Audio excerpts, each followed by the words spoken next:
And that's when you've lost someone too soon. When there's people that don't know the greatness of something, of someone. And the old cliche, you never know what you got or what you had till it's gone.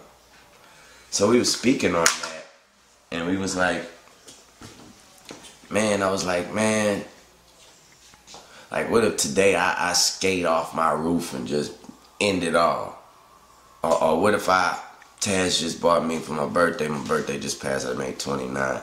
Taz just bought me a new jet ski. It goes like 85 miles per hour. Like, what if I, not for nothing, Sean Kingston the fuck out myself, like that. I was thinking, I was like, I wonder if motherfuckers remember that, like, not only like Lil Wayne, he was great, he was the best rapper alive, he was, like, I wonder if motherfuckers really remember me for the innovator I am.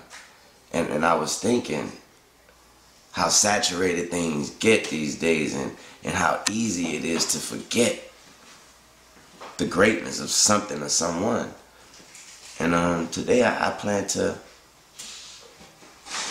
take 10 minutes or 15 minutes out of your day and my day to elaborate on the subject. I want you, what we was talking about was like, let's start off with the cup, for instance. Everybody got a cup now.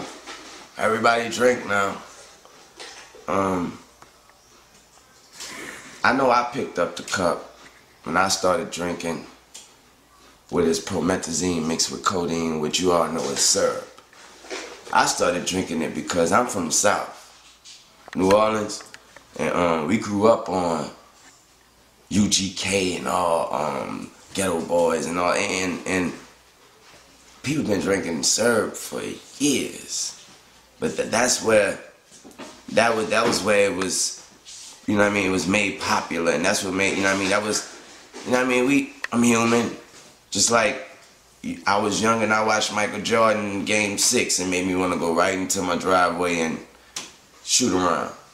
Well, I was also young and I listened to Pimp C and they said we drinking that lean. And made me want to drink the lean. So I picked the cup up.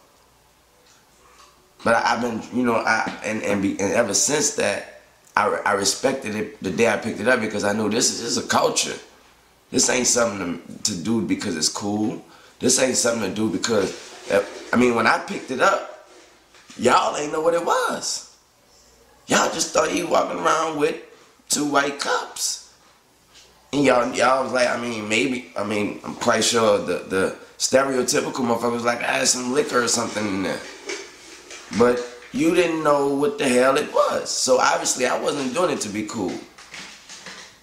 And actually, what I want to say is, so all you niggas, because see, what we was saying, me and my man Boo, and help me if I fuck up anywhere, Boo. What we was saying is, I can't blame the kids. I blame you adults. See, it's okay for a kid to look at somebody and see something and want to be just like it. It's only right. It's only human nature. But for an adult to fabricate something for some dumb reason, it messes up our youth and it messes up the future. Like, so I ask you, what was your reason, or what is your reason? Why do you drink? Why are you drinking syrup?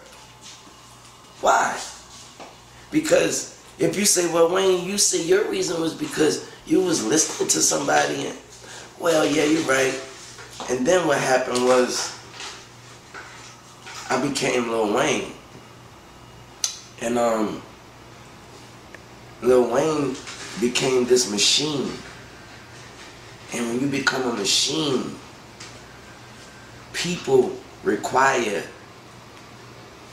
things or require production from that machine at all times. So therefore, me being this machine I was losing sleep. So you know what my doctor did?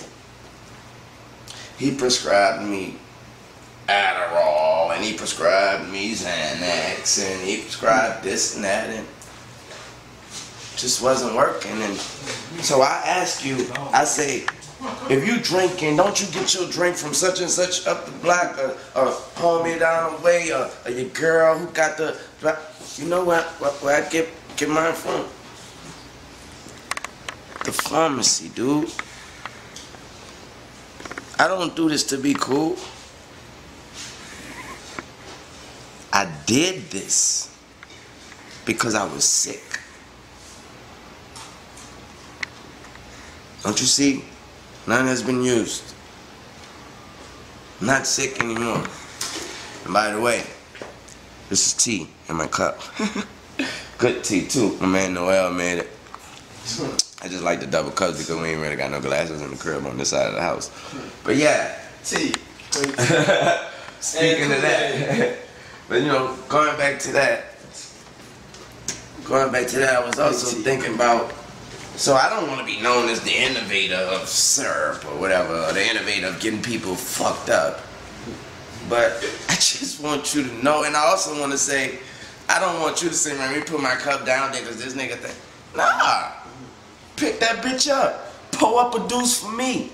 Pull up a 4 for me. Pull up a 6, because that's what we do. Pull up a 6 and a 20 ounce. If you even know that language. If you even know what that means. You know what I mean? Like, that's what I'm saying is, just remember where it came from. And it didn't come from me. It came from beyond me. And remember why you're doing it. Goes to me saying, look all these tattoos on me. I have no problem with people going to get a billion tattoos. But why are you doing it? I actually did it because I know my first tattoo I got because my dad died.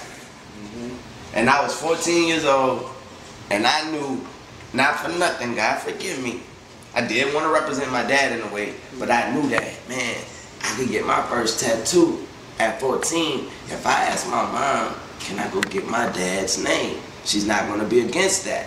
Right. And that's how I went and got my first tattoo, which led to her letting me get another tattoo. The other tattoo I got was a tattoo that said original Hot Boy with a star and fire. Because in New Orleans, if you had this tattoo that said original Hot Boy, it meant you was from Uptown, it meant you was a killer. But you had to have the pepper. But if you had the star, it meant you was hot. So that's why we got the star. And that's why we ran with y'all group is the Hot Boy. You feel me? So it makes sense. So then I went and got my tat across my stomach because I wanted to be like Tupac.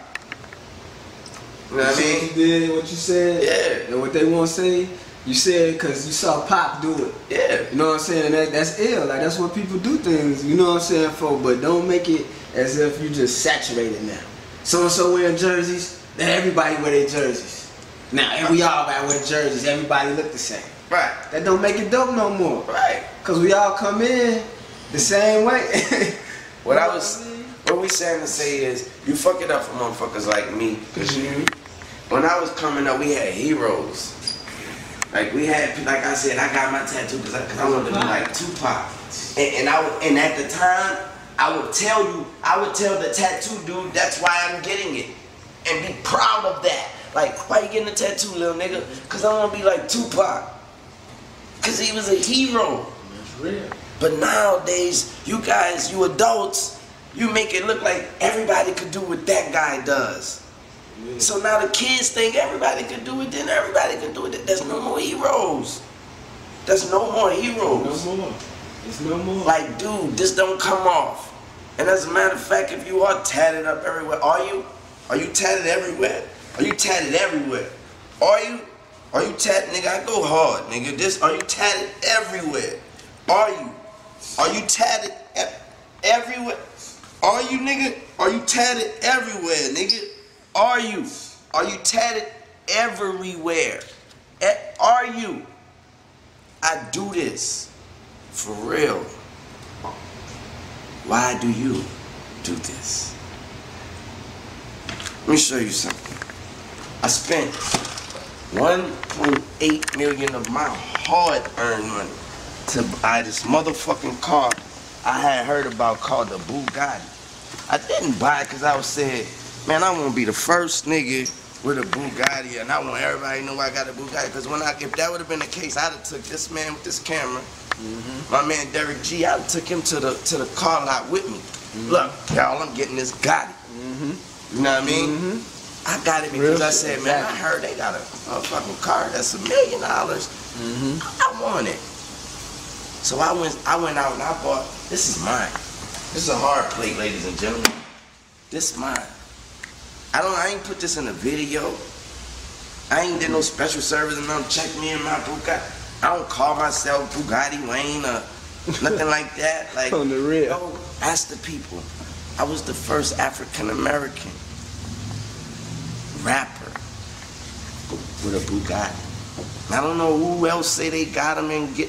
I was the first. You know what the people at the place called me? The Barack Obama of Bugatti. That was their words. I didn't get on the song and tell y'all that. That's what they called me. No, that's personal. It's for my personal life. That's my personal highlight. So I did this because that was the reason why I got this car. What's the reason why you're lying, saying you have it? See, you making it now that niggas in the hood are actually looking in books saying, man, I can see how much that Bugatti. You can't come around the way. Come on, man. You depreciate this car. Now when somebody sees this car, they like, oh, he got the Bugatti. But they don't even know that that man spent $2 million for that car. That this car can't be leased. That you can't have a car note on this car.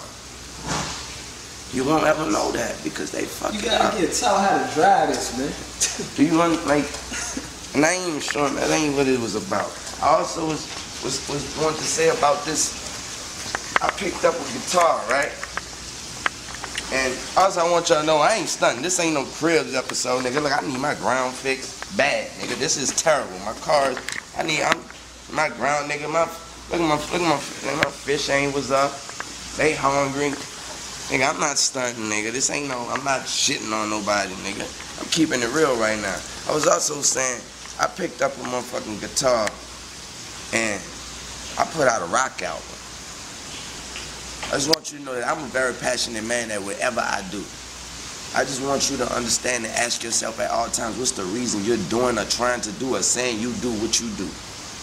Because my reason for picking up that guitar, because I want to learn how to play a motherfucking guitar and sing to a woman. That was my reason. Period. I ain't want nobody to say, oh, Weezy be rocking out. I want to be able to pick up a guitar and sing to a woman. It just turned out to be something else. I put out a rock album. It went gold. I bet you your girlfriend know how to sing Prom Queen. I bet you know what Drop the World is. That's from off my rock album. It worked. I'm passionate. I want you to understand that if you're gonna try to do something, so I ain't telling you don't go out there and pick up a guitar. I'm not telling you don't go out there and switch your style. I'm not telling you don't go out there and try to make a new song where you sing it. I'm not telling you don't do that. Because it might work for you. Because I did it and it worked for me and I wasn't the first to do it. But it worked for me. And now everybody else is trying to do it. It's not working for everybody. It's okay. Just remember why you did it. That brings me back to Steve Jobs. A lot of things we use today is influenced in some sort of way by this man. And remember why you use that. Or remember why you do that. And for some people, and a lot of people, the reason is Steve Jobs. So what I want to say is, remember why you do it and whatever is the reason you do what you do. And if so be it that reason is because Lil Wayne does it, don't be afraid to say that. And don't be afraid to stand behind that. Because when I came up, that's what it was about, saying I'm doing this because he's doing it. It was cool to say that. They was a hero. Who doesn't want to do what he's doing? But you guys messing it up now. And I have kids, man. 3 sons and a daughter. And I don't want them growing up thinking, man, I want a Bugatti. I want that because everybody, I want them to say, I want a Bugatti because my daddy got one. If that's the case. But you know, like, also, I picked up